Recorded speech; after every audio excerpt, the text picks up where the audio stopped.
welcome to Buns in the Oven this week, where we'll be covering folic acid and its importance in your pregnancy, and how much you need, and all the yummy foods that contain folic acid, and all that kind of stuff. So, nice to see you. Thanks for joining.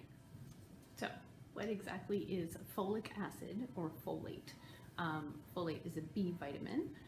And it plays an important role in cell division and in the synthesis of amino acids and nucleic acids in DNA.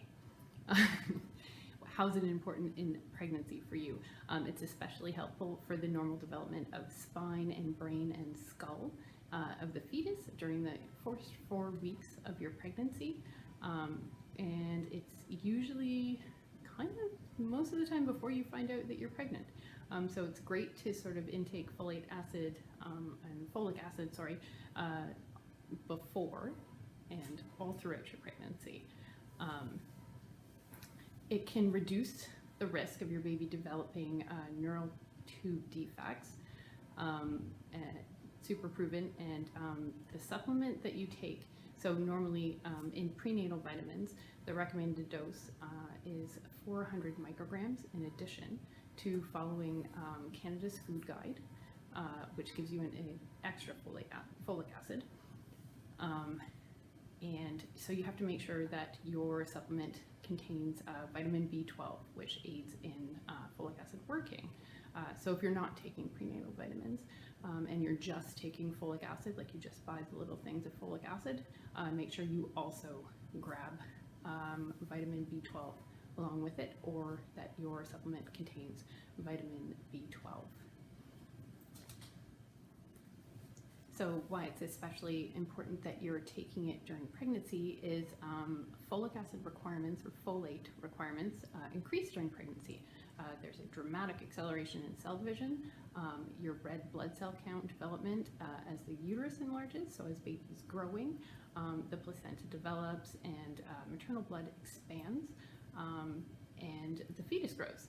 The mother also transfers folic acid to the baby. They say it's tough to maintain your folic acid levels during pregnancy because you require extra, right? You're growing another human being. So good news is that they found out early on and made it mandatory in Canada since November 1998 to enrich adding folic acid to like flour and enriched pastas and enriched cornmeal, pasta, cereal, and breads, which I'll say enriched, actually have additional folic acid in them. So you're getting some there. It's still recommended that you take the multivitamin because it was found that even with the enriched breads, pregnant and childbearing women were not getting enough folic acid. So yeah, let's see what kind of folic acids foods we have over there. Okay, so foods rich in folic acid. So first of all, if you're following Canada's food guide, you're probably already eating a pretty folate-rich diet, but not everybody can follow the food guide exactly right. So if you're looking to specifically add folic acid to your diet, here are some options for you. So on my list, the number one thing that I had was black beans. They also come in a can. These are dried ones. This is what Dom had.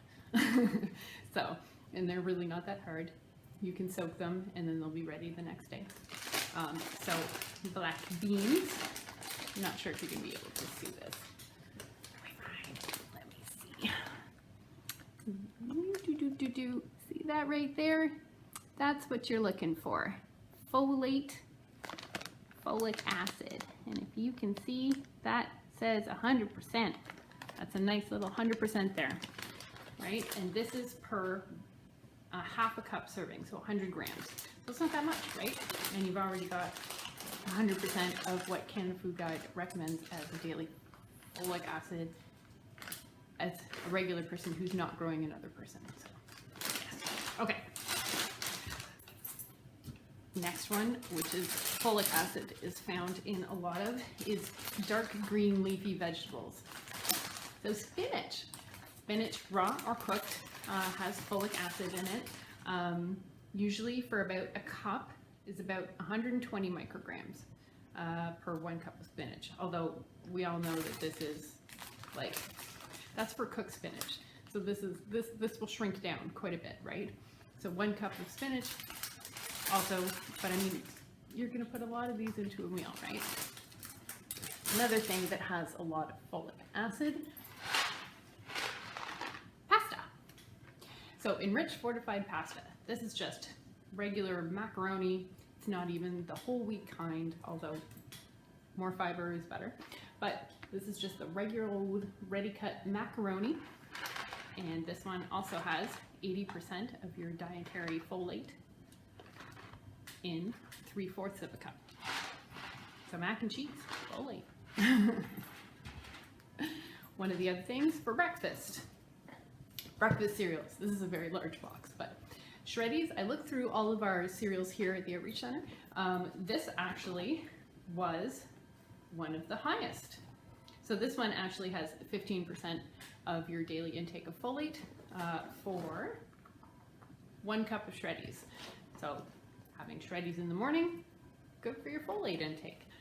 Most of the cereals all had 8%. Shreddies just happened to be the highest one that I could pick out.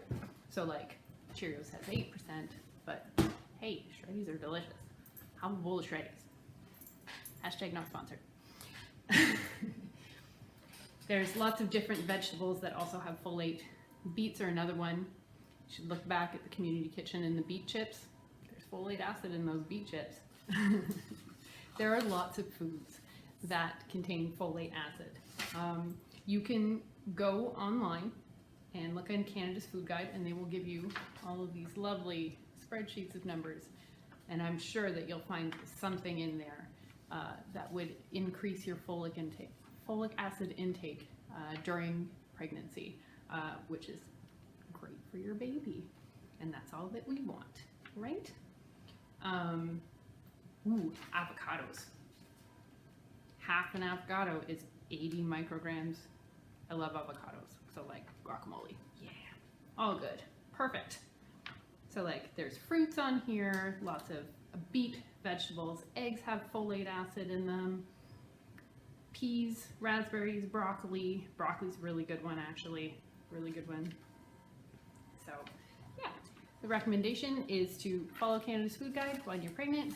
Take a pregnancy prenatal multivitamin to just add that extra 400 micrograms, and yeah, Dom's gonna help you make a meal that is high in folic acid. So thanks for listening to me. So you've learned a few things about folate and how important it is to have in your diet when you're pregnant.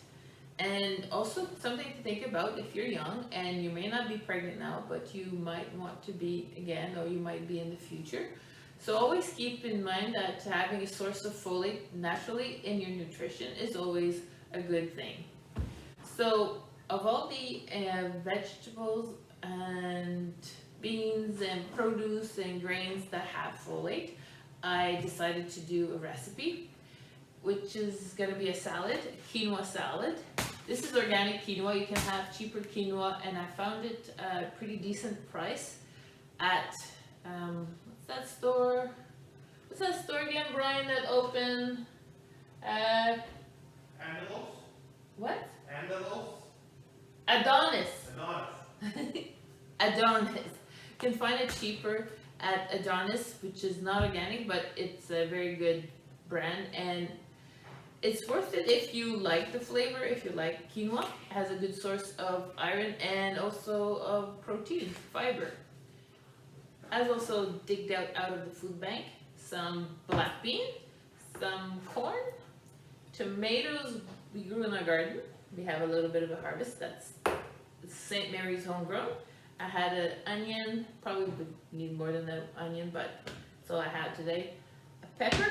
That's going to be the main ingredient for our salad. Plus, I'm going to add, sometimes for a Mexican, this is going to be a Mexican salad.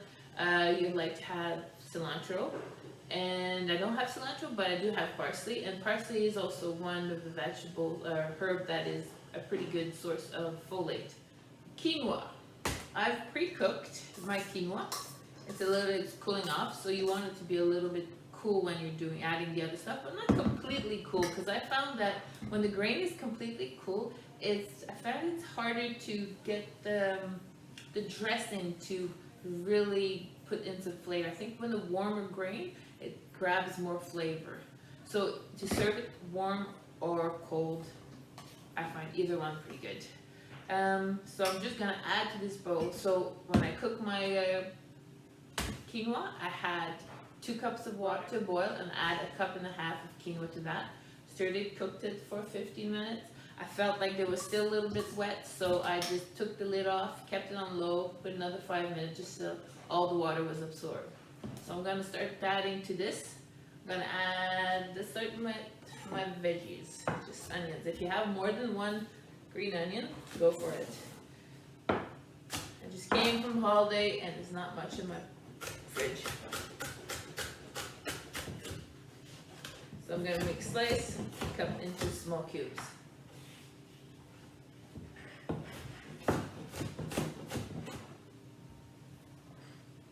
Pepper is done. I'm not too picky about it as long as it's small enough to be poked at the fork. I have my tomatoes here. I'm gonna cut them in half.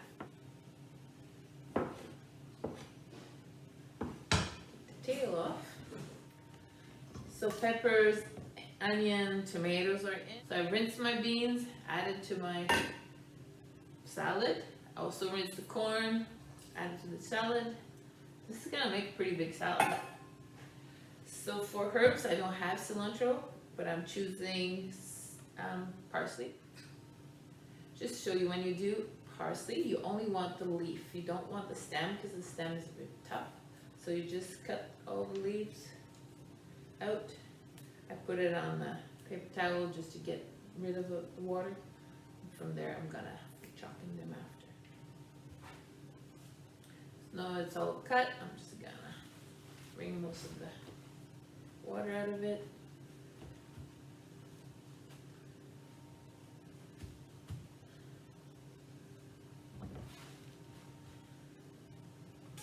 To chop, I find it easier when I try to make the whole herb into a tight bundle. Of course, protect the tip of my finger.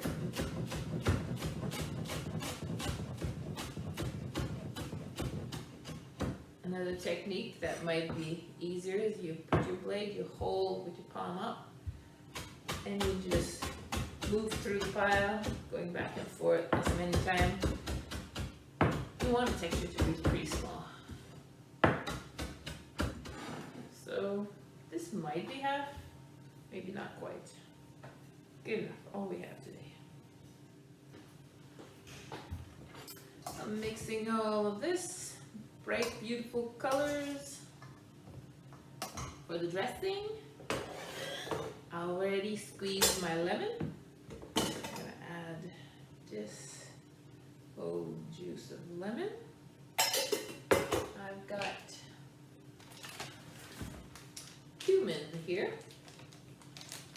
The teaspoon of cumin.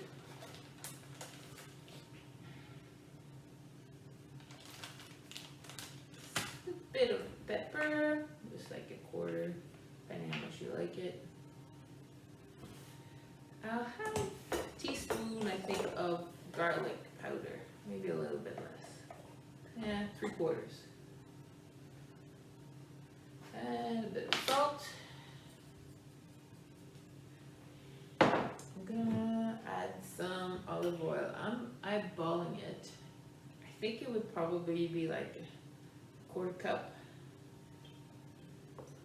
It's good olive oil. Alright, let's look at what we have. That looks good. So that's it for salad. Because it's a Mexican salad, other things you could add that are rich in folate are avocados. So either in the salad or on the side. That would be a good thing. Some spinach, other beans, and even maybe a hard-boiled egg, and then you have a complete meal. That's it for this week for Buns in the Oven. See you next time.